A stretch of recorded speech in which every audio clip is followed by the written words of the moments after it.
काशीपुरम गांव में एक गरीब किसान अपनी पत्नी कौशल्या के साथ रहता था।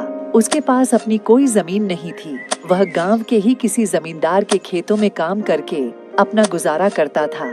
इसी तरह समय बीतता जा रहा था। कुछ दिन के बाद गांव में बारिश नहीं हुई और फसल सूख गए। जमींदार का सारा फसल बर्बाद हो गया। फिर एक दिन जमींदार ने कहा, हरिया, सारा फसल तो बर्बाद हो गया। इस बार बारिश भी नहीं हुई, अनाज भी नहीं हुआ कि मैं तुम्हें कुछ अनाज दे देता। ये लो कुछ पैसे, इन्हीं पैसों से तुम बाजार से अनाज खरीद लेना। और सुनो, कल से काम पर मत आना, क्योंकि बारिश नहीं हो रही है तो खेतों में काम करने से क्या फायदा। किसान उदास होकर अपने घर लौट गया। उसकी उदासी और चिंतित हाल में देखकर उसकी पत्नी बोली, क्या बात है जी, आज आप इतने उदास और चिंतित क्यों हैं? सब ठीक तो है ना? क्या बताऊं कौशल्या, जमींदार ने काम पर आने से मना कर दिया। अब क्या करूं? अगर कोई काम नहीं करूंगा तो घर का खर्चा कैसे चलेगा? भयंकर सूखा में गांव में कोई काम भी नहीं है। तुम शहर चले जाओ, वहाँ पर तो कोई ना कोई काम जरूर मिल जाएगा। हाँ कौशल्या, तुम ठीक कहती हो। मैं कल ही शहर जाने की तैयारियां करता हूँ। ये लो कुछ पैसे, रख लो। इन पैसों से कुछ दिनों तक काम चलाना। शहर में काम मिलते ही मैं और पैसे भेजता रहूंगा। अगले दिन किसान के पत्नी ने 5 रोटियां बनाई और अपने पति को देते हुए बोली, इस पोटली में 5 रोटियां हैं। इनमें से तुम रोज एक रोटी खाना। ये 5 रोटी 5 दिन चलेगी। 2 दिन में तुम शहर पहुंच जाओगे और 3 दिन में तुम्हें कोई ना कोई काम जरूर मिल जाएगा। शहर में तुम खूब मेहनत करके काम करना और अपने परिवार के लिए खूब सारा पैसा कमा कर आना। तब तक तुम घर की चिंता ना करना, मैं घर को संभाल लूंगी। ठीक है कौशल्या, जैसी तुम्हारी मर्जी। अब मैं चलता हूँ। तुम अपना ख्याल रखना, हाँ, और ठीक से रहना।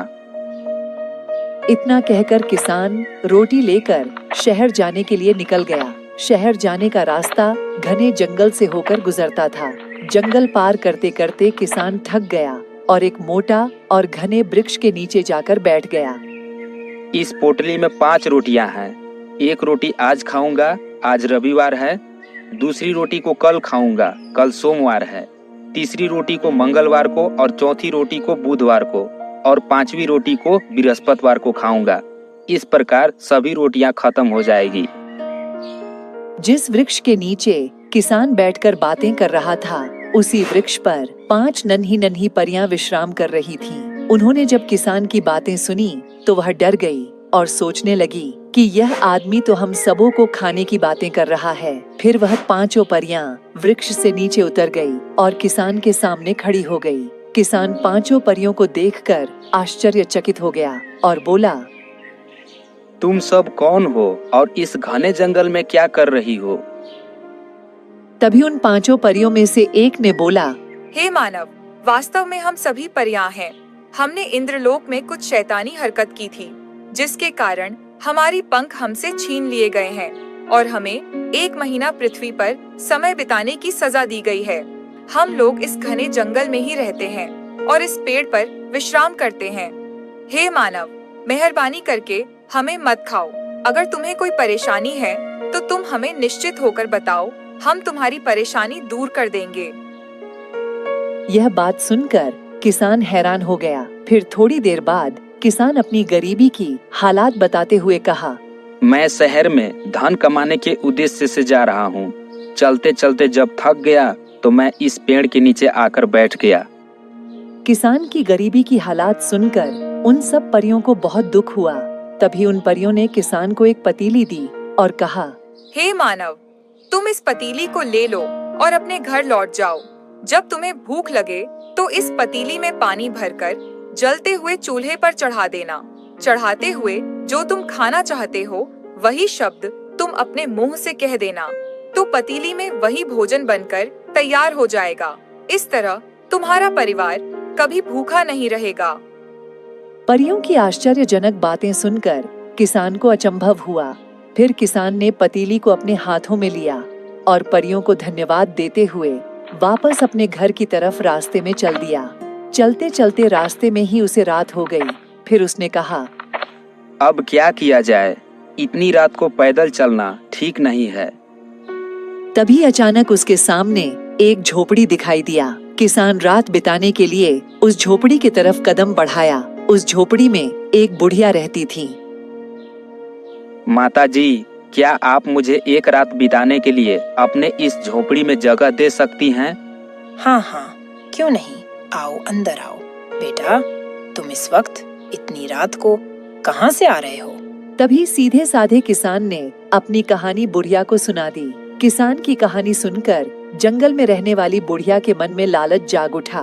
फिर उसने सोचा, अगर इस किसान की पतीली चुरा ली जाए तो मैं अपनी जिंदगी आराम से गुजार सकती हूँ। थोड़ी देर बाद किसान गहरी नींद में सो गया तो बुढ़िया ने उस पतीली के जैसी एक अन्य पतीली रख दी और फिर वह बुढ़िया भी सो गई।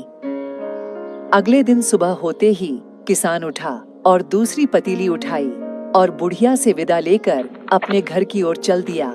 वह खुश होता हुआ अपने घर जा रहा था।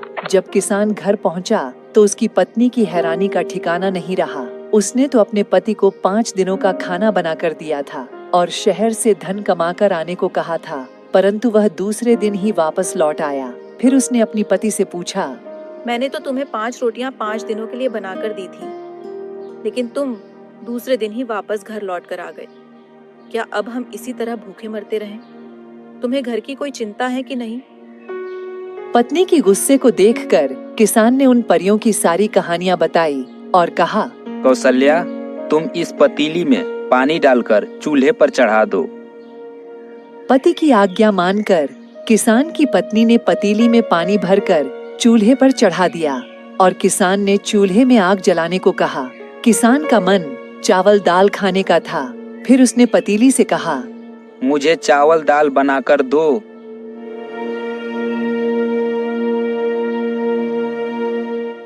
ये जी काफी देर हो चुका है, कहीं चावल दाल जल न जाए। आप कहो तो मैं पतीली को चूल्हे से उतार दूं। हाँ हाँ, अब तुम पतीली को चूल्हे से उतार दो। किसान की पत्नी ने पतीली को चूल्हे से उतारा और पतीली का ढक्कन हटाकर देखा तो चावल दाल तो दूर की बात है, उसमें जो पानी था वह भी सूख गया। यह देखकर किसान बहुत शर्मिंदा हुआ। फिर उसकी पत्नी ने कहा, इस बार तुम सीधा शहर में ही जाना। रास्ते में किसी परिवरी के चक्कर में आकर फिर किसी चीज को लेकर वापस मत लौटना। किसान यह सोच रहा था कि परियों ने उसके साथ धोखा किया है। फिर वह गुस्से में होकर अगले दिन ही शहर की ओर उसी जंगल के रास्ते से निकल गया और उसी वृक्ष के नीचे जाकर बैठ गया और कहा, तुम सबों ने मुझे धोखा दिया है। आज तो मैं तुम सबों को खाऊंगा, छोड़ूंगा नहीं। किसान की आवाज सुनकर 5 परियां वृक्ष से नीचे उतर गई और किसान से बोली, हे मानव, तुम्हें क्या हुआ? तुम इतने क्रोधित होकर क्यों बोल रहे हो? किसान ने उस पतीली की सारी घटना उन परियों को बताया।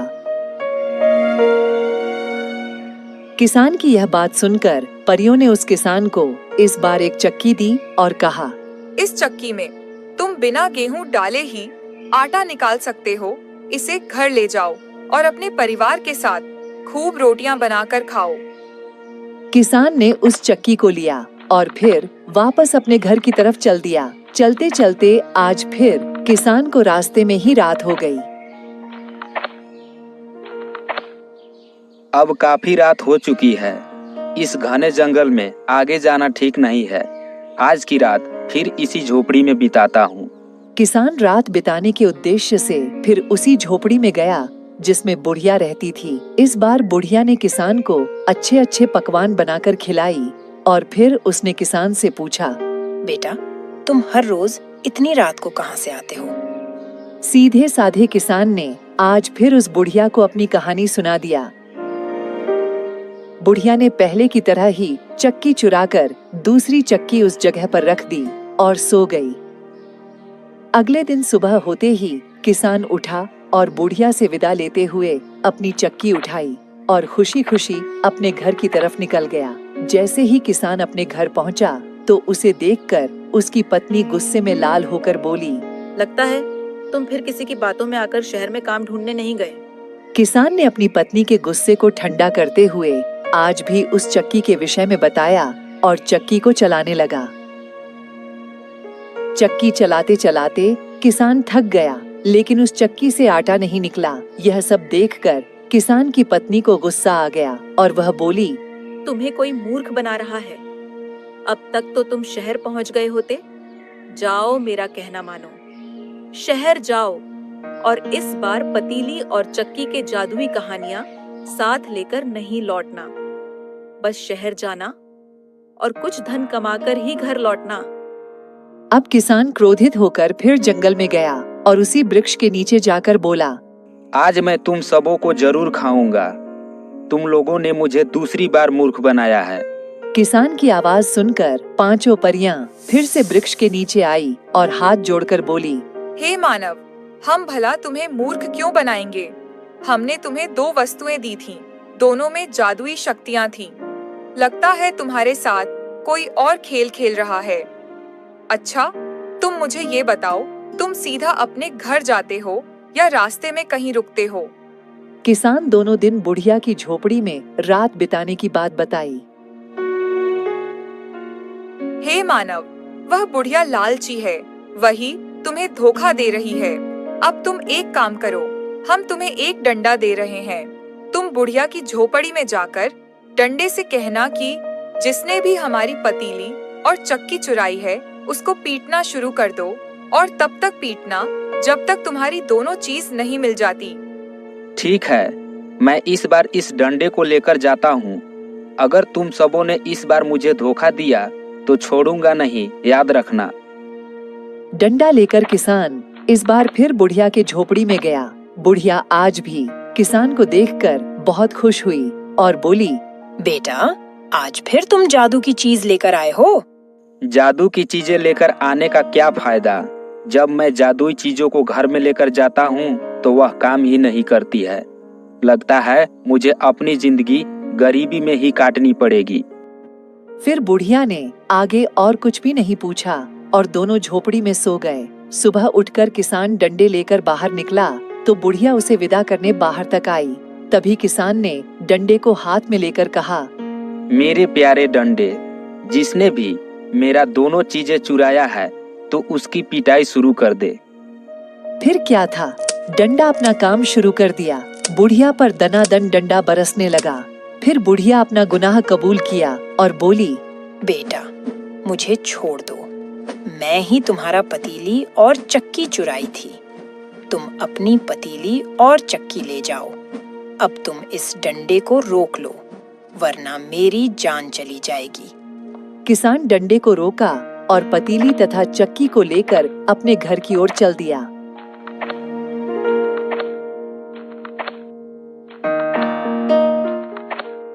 घर पहुंचकर उसने दोनों वस्तुएं का कमाल अपनी पत्नी को दिखाया। यह देखकर उसकी पत्नी बहुत खुश हुई। फिर दोनों आराम से अपना जीवन बिताने लगे।